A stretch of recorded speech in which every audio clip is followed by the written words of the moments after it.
Hello everyone, salut à tous. Nous chez vous, c'est vous et nous.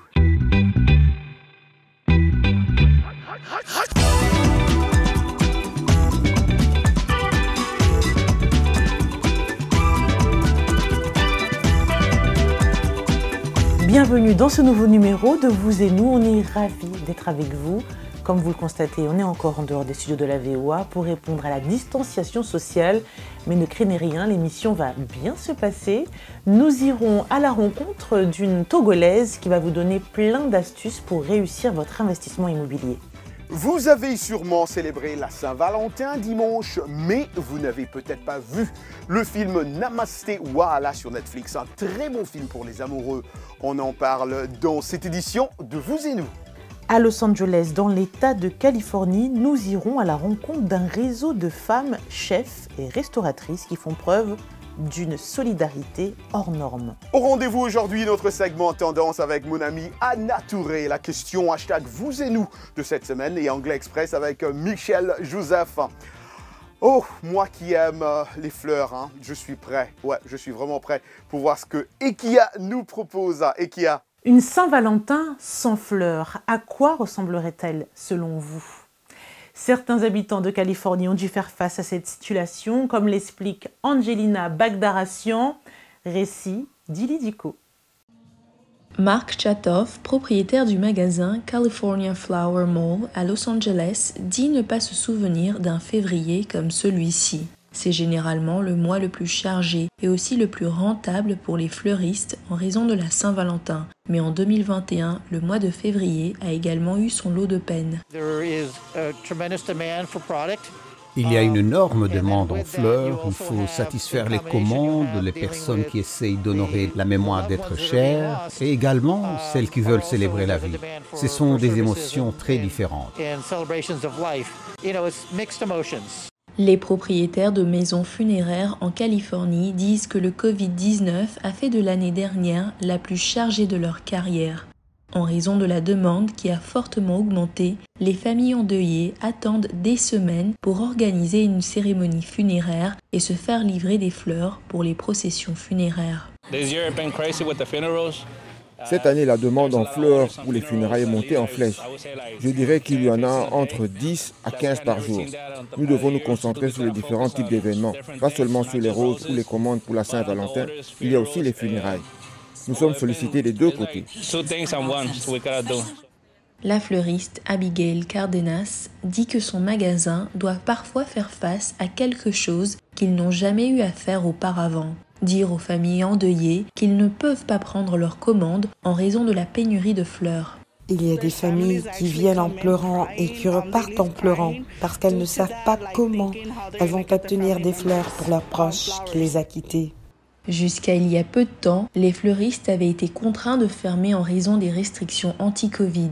Mais récemment, le gouverneur de la Californie, Gavin Newsom, a annoncé que les entreprises fournissant des fleurs étaient essentielles et leur a permis de rouvrir. Bien qu'il n'y ait pas de rupture d'approvisionnement pour le moment, la demande est si élevée que les prix ont considérablement augmenté. Nous avons moins de fleurs pour assurer toutes les commandes.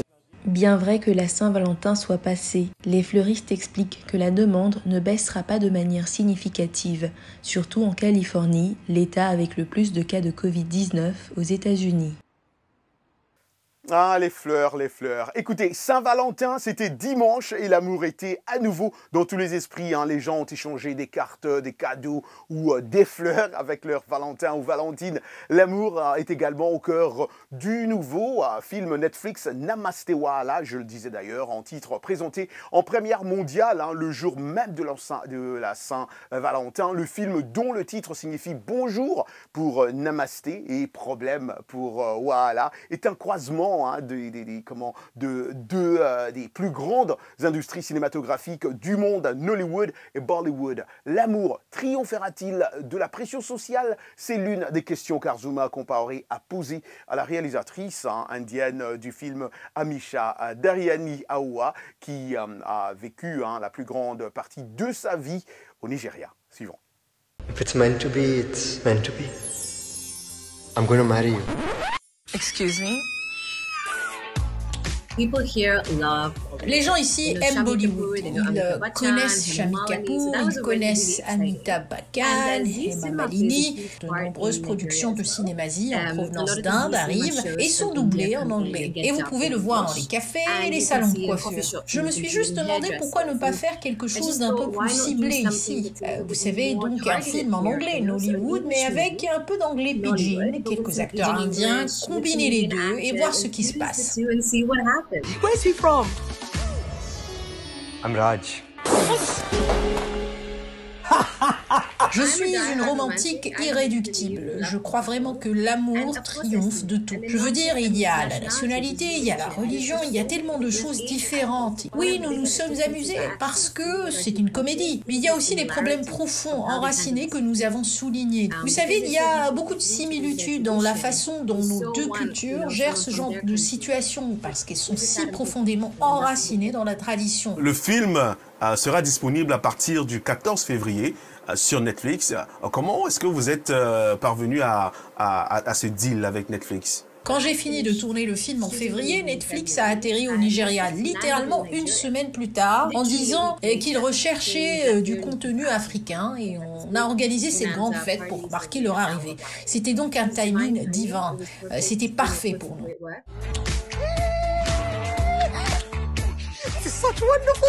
Hollywood, Nollywood, Bollywood, ce sont pratiquement les trois plus grandes industries du film dans le monde. Qu'est-ce que cela signifie pour vous de faire ce mélange ?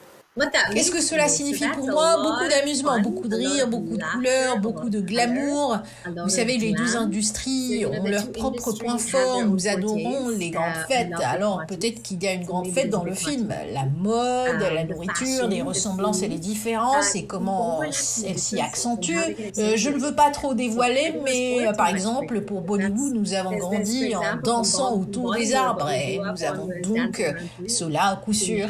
Et puis, nous avons le drame typique de Nollywood et le suspense, on y retrouve tout cela. Yes, I'm in Nigeria. I've reached.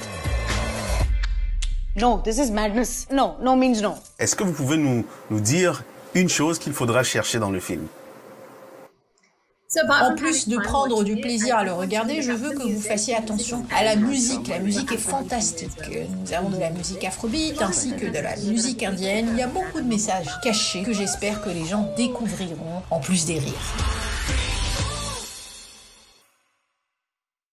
Merci Arzouma pour cette interview. On passe à toute autre chose à présent, à Abidjan, Dakar, Luanda ou encore Paris.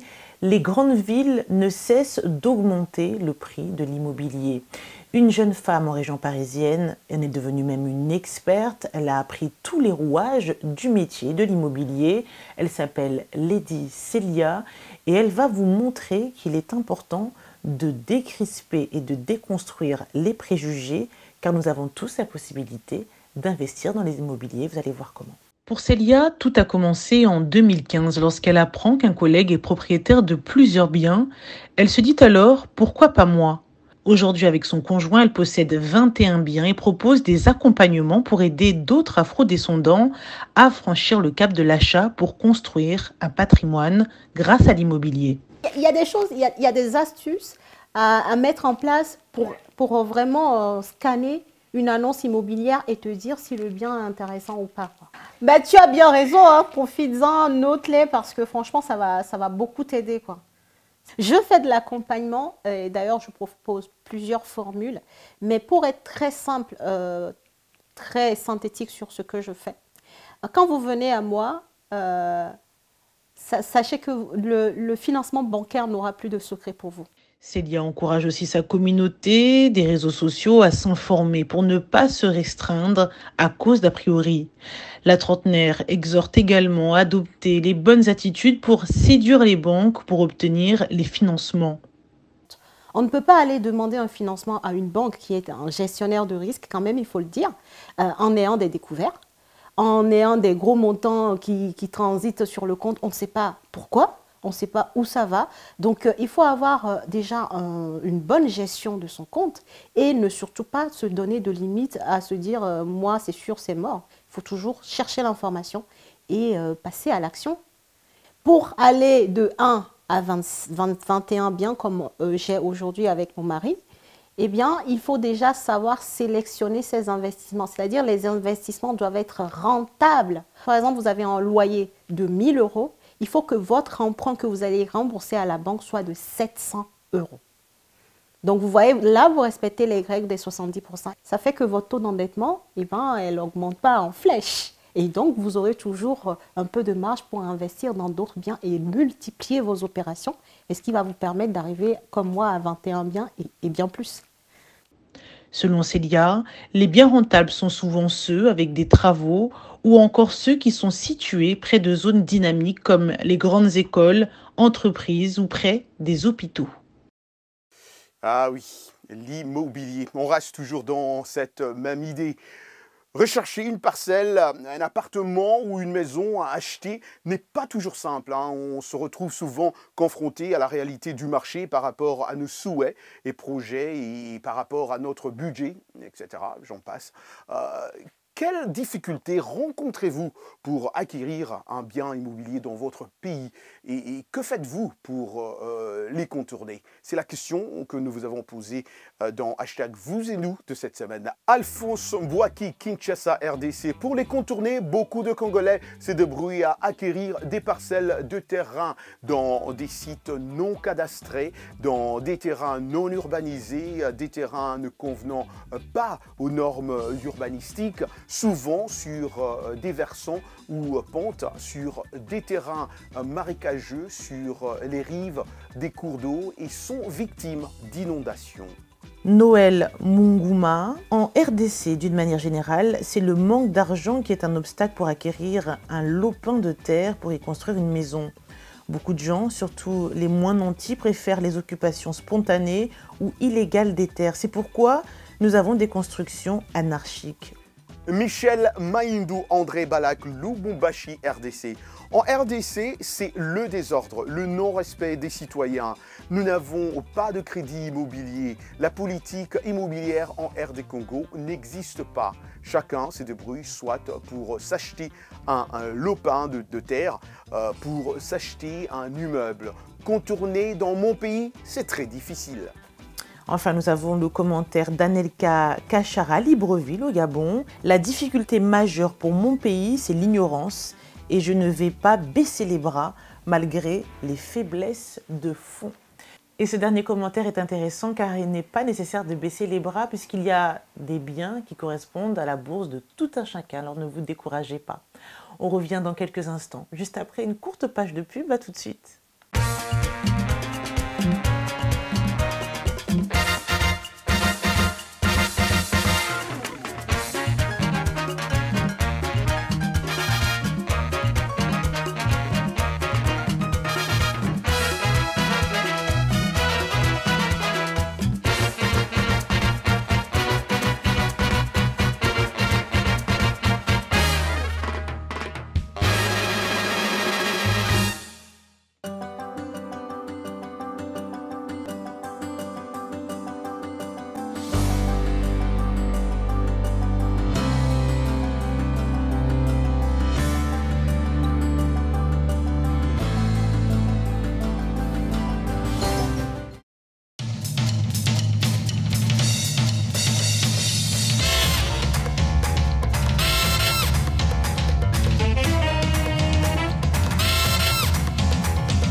Vous et nous, part 2.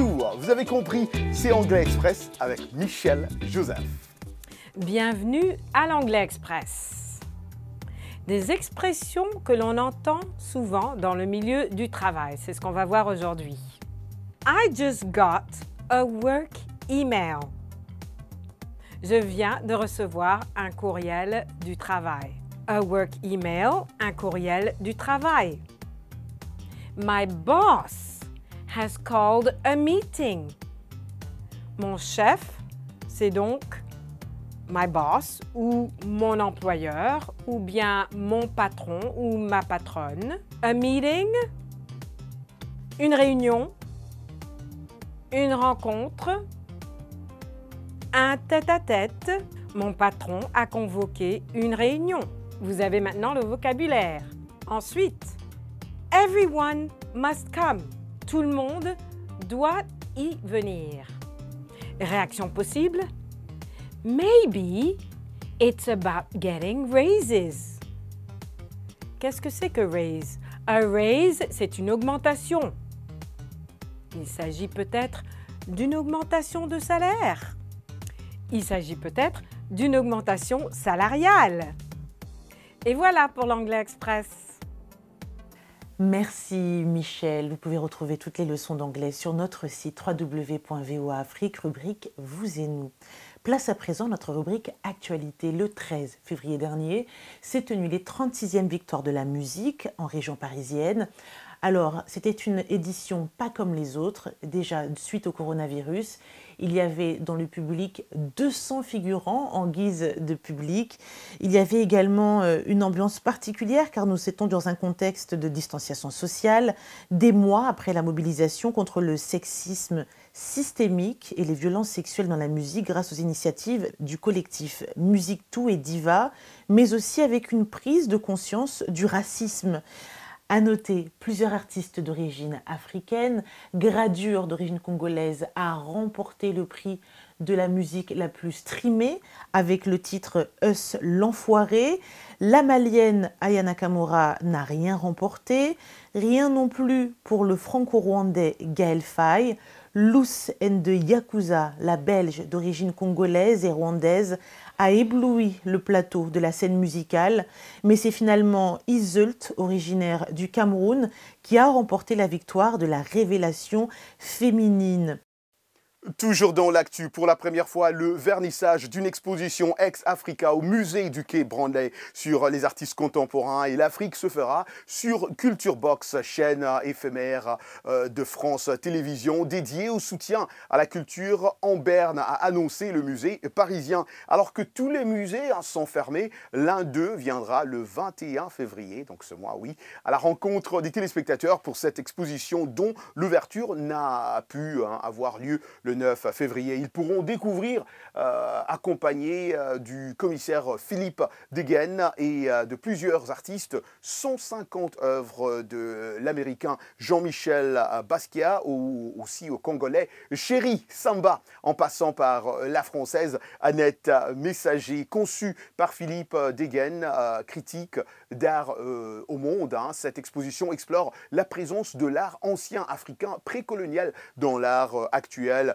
et démontre les représentations des œuvres du continent africain privées de leur signification originale. Le musée avait réalisé en juillet dernier une première exposition « À toi appartient le regard » consacrée à la photographie du Sud, principalement africaine. Une très bonne chose. Wow. Je pense que je vais y aller quand même. Bon, peut-être pas. Place à présent à Tendance, un segment que j'adore. Oui, c'est avec mon amie Anna Touré. On vous retrouve tout de suite. Bonjour à tous, je suis ravie de vous retrouver depuis Dakar pour le Tendance de ce mois. Alors ce mois, on va parler de bien-être et de soins. En cette période de pandémie, il est vrai que beaucoup d'entre nous ont tendance à moins fréquenter les instituts ou les espaces dans lesquels on prenait soin de notre corps, pour tout ce qui concerne les soins de visage et beauté corporelle tout simplement. Mais je vais vous prouver que même étant à la maison, vous pouvez quand même continuer à prendre soin de vous avec des produits dénichés d'un peu partout sur le continent. Alors on va commencer par le Sénégal par exemple, avec une huile que j'ai testée moi-même, une huile pour le visage qui va permettre à votre visage de toujours avoir cette élasticité et ce glow, cet éclat. Alors vous voyez grâce aux images qui défilent que Fatou l'applique très facilement au niveau du visage, en massant au niveau des joues et du front.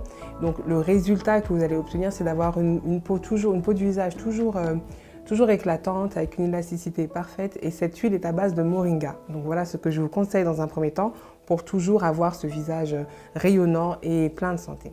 Ensuite, deuxième trouvaille, à base de beurre de karité et de beurre de karité parfumé, parce que c'est vrai qu'on n'est pas toujours friand de l'odeur naturelle du beurre de karité, donc j'ai découvert cette marque de Côte d'Ivoire qui va parfumer son beurre de karité, mais tout en maintenant les bienfaits naturels du beurre de karité, avec par exemple des fraises et caramel ou macadamia, ou aussi à la vanille. Donc voilà pour ma petite sélection beauté, soins du corps que vous pouvez utiliser dès chez vous, et aussi bien pour les hommes que pour les femmes, cher Roger, parce que je sais que tu tu tombes toujours sur moi par rapport aux propositions. Donc voilà les suggestions que je vous propose. Tout droit venu du Sénégal, une huile pour le visage à partir de moringa. Ensuite, venu de Côte d'Ivoire, des beurres de karité parfumés, délicatement parfumés, des pains de savon à base de carottes, de café ou même de baobab. Et venu tout droit du Ghana, une gamme de produits pour le corps à base de beurre de cacao. Et vous pouvez bien entendu trouver tous ces produits en ligne ou à Dakar, chez InAfrica par exemple, parmi d'autres points de vente. Donc voilà pour aujourd'hui. À très bientôt. Merci Anna et à très vite pour une autre chronique. Direction à présent Los Angeles où une organisation s'appelant Regarding Her a été créée par un collectif de femmes, notamment chefs dans la restauration, et leur solidarité est hors norme. C'est Gélia Dulot qui s'est rendue sur place. Dili Diko nous raconte. Brittany Valles travaille dans la restauration depuis l'âge de 18 ans. Elle est passée de serveuse à gérante de café avant de finalement pouvoir transformer son petit stand de tacos, appelé Guerilla Tacos, en restaurant haut de gamme à Los Angeles. Elle a ensuite très rapidement vu l'importance de rester en contact avec d'autres femmes travaillant dans l'industrie de la restauration. Ne pas avoir d'alliés pour obtenir des conseils était difficile au début, mais chaque année, il y a de plus en plus de femmes dans notre industrie, plus de chefs, plus du monde de la gastronomie. Cela rend les choses tellement plus faciles. Après que la pandémie a frappé et que les restaurants ont commencé à souffrir, Valles et d'autres femmes ont organisé un festival gastronomique appelé Regarding Her ou Re-Her. En 10 jours, plus de 100 femmes propriétaires de restaurants à Los Angeles ont fait de l'autopromotion et de la publicité les unes pour les autres. Elles proposaient même des plats de menus de restaurants jumelés. Nous traversons tous beaucoup de choses, les femmes en particulier, surtout si vous êtes maman. Il y a beaucoup de choix importants à faire. Il y a un manque de garde d'enfants, par exemple, et les mamans doivent rester à la maison et s'occuper de leurs enfants, scolariser les enfants à domicile et en plus essayer de gérer leur entreprise. Ensuite, Regarding Her prévoit d'organiser une collecte de fonds afin que l'organisation puisse fournir des subventions aux restaurants appartenant à des femmes à Los Angeles. Les membres disent que l'objectif est simple, fournir une aide financière sans condition. Avec cette pandémie, il y a des moments où vous devez puiser des forces dans vos réserves. Nous avons constaté qu'en rassemblant toutes ces femmes, une énergie s'en dégageait. Une énergie dont nous avions toutes besoin parce que nous traversions toute une période difficile. Et il y a cette...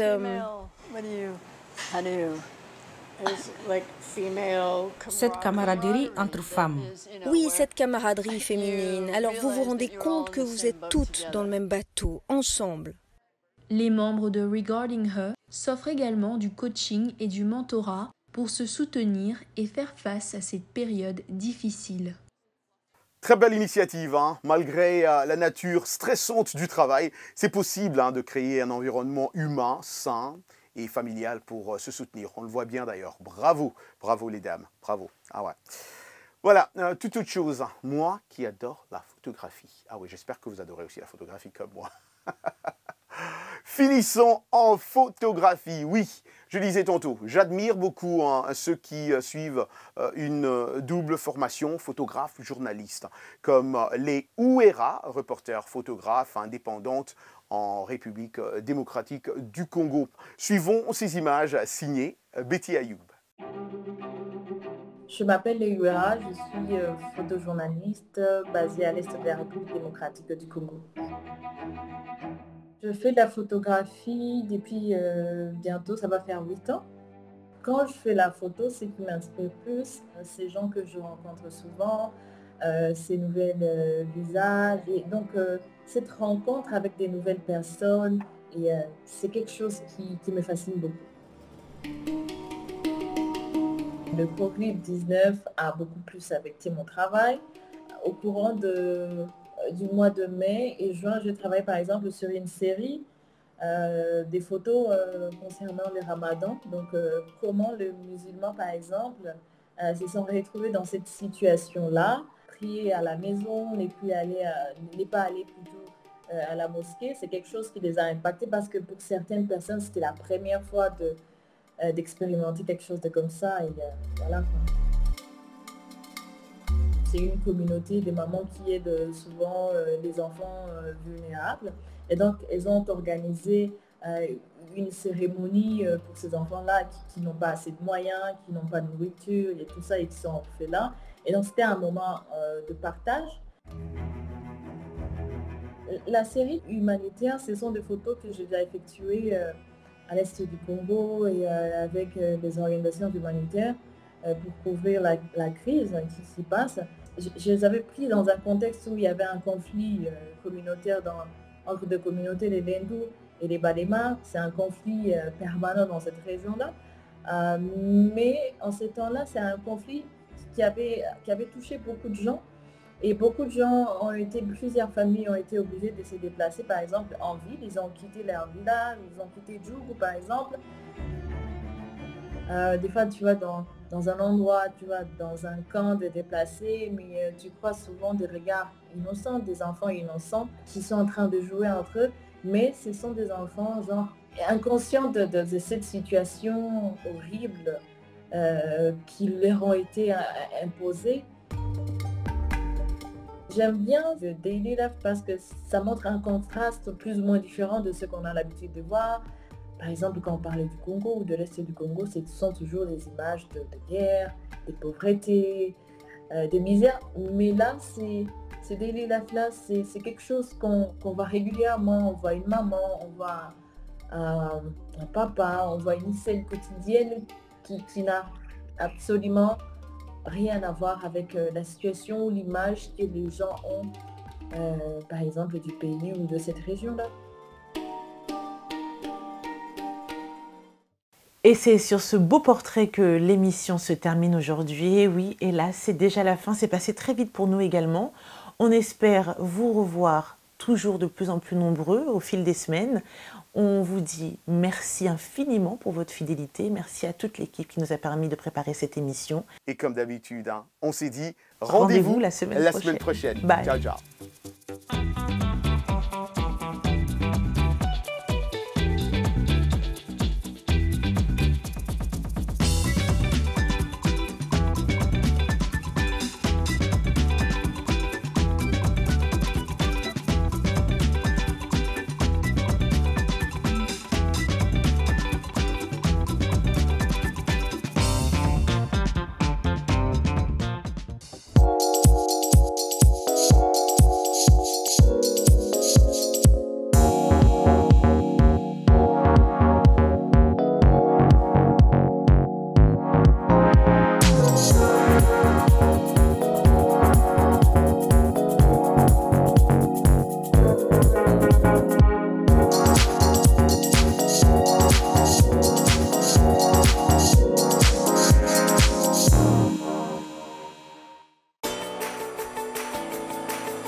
Santé, bien-être, sport, beauté, nouveauté. Carnet de santé est l'émission hebdomadaire qui vous veut du bien. Des chroniques, des reportages, des témoignages recueillis sur le continent et ailleurs. Chaque semaine, je vous donne rendez-vous pour une consultation avec nos experts. Carnet de santé vous donne la parole pour leur poser vos questions et recueillir leurs conseils. De Washington, Linor Moudou vous propose Carnet de santé, votre nouvelle émission de santé de la Voix de l'Amérique.